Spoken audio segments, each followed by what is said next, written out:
കേരളത്തിലെ ഏറ്റവും പഴക്കമേറിയ തുറമുഖങ്ങളിലൊന്നാണ് കൊല്ലം തുറമുഖം. അറബിക്കടലിന്റെ തീരത്ത് ഏകദേശം 40 ഏക്കർ വരുന്ന ഭൂമിയിലാണ് തുറമുഖം സ്ഥിതി ചെയ്യുന്നത്. ISPS, ICP എന്നീ അംഗീകാരങ്ങളും പോർട്ടിനുണ്ട്. കേരള മരിടൈം ബോർഡിന്റെ കീഴിലുള്ള മൈനർ പോർട്ടുകളിലെ ഏറ്റവും വലിയ പോർട്ടാണ് കൊല്ലം പോർട്ട്. നമുക്ക് കൊല്ലം പോർട്ടിൽ മെയിൻലി 2 വാർപ്പുകളുണ്ട്. ഏകദേശം 150 മീറ്റർ നീളമുള്ള ഒരു കാർഗോ വാർപ്പും 100 മീറ്ററോളം നീളമുള്ള ഒരു പാസഞ്ചർ വാർപ്പും കൊല്ലം പോർട്ടിലുണ്ട്. ഷിപ്പിംഗ് പ്രവർത്തനങ്ങൾക്കായി ആധുനിക truck mount crane, reach stacker, forklift, container handling crane, tug boat എന്നീ സംവിധാനങ്ങളും പോർട്ടിൽ സജ്ജമാണ്.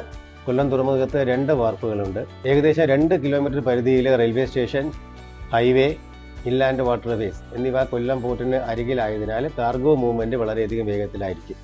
നമ്മുടെ കൊല്ലം പോർട്ടിൽ കാർഗോ കൈകാര്യം ചെയ്യാനുള്ള എല്ലാ മെഷീനറികളും ഇൻഫ്രാസ്ട്രക്ചറും നിലവിലുണ്ട്.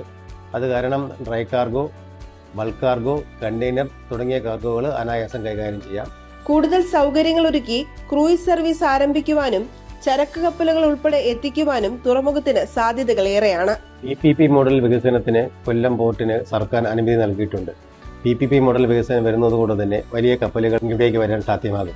നമ്മുടെ ഡ്രാഫ്റ്റ് കൂട്ടാനും അതുകൂടാതെ പുതിയ മെഷീനറി നമ്മുടെ കൊല്ലം പോർട്ടിൽ വരാനും അതുമൂലം സാധ്യമാകും. നമ്മുടെ പോർട്ടിൽ നിന്ന് വിദേശങ്ങളിലേക്കുള്ള യാത്രാ കപ്പലുകൾ, ക്രൂയിസ് കപ്പലുകൾ എന്നിവ തുടങ്ങാനാകും. ഒരു സിമന്റ് ടെർമിനൽ, ബങ്കർ ഫെസിലിറ്റി തുടങ്ങിയ കാര്യങ്ങളും കൊല്ലം പോർട്ടിന് സാധ്യമാകും.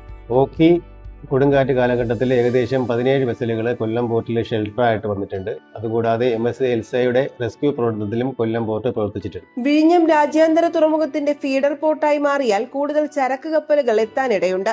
ടൂറിസം വികസന പദ്ധതികൾ, മത്സ്യമേഖലയുമായി ബന്ധപ്പെട്ട പദ്ധതികൾ തുടങ്ങിയവയും പോർട്ട് ലക്ഷ്യമിടുന്നു.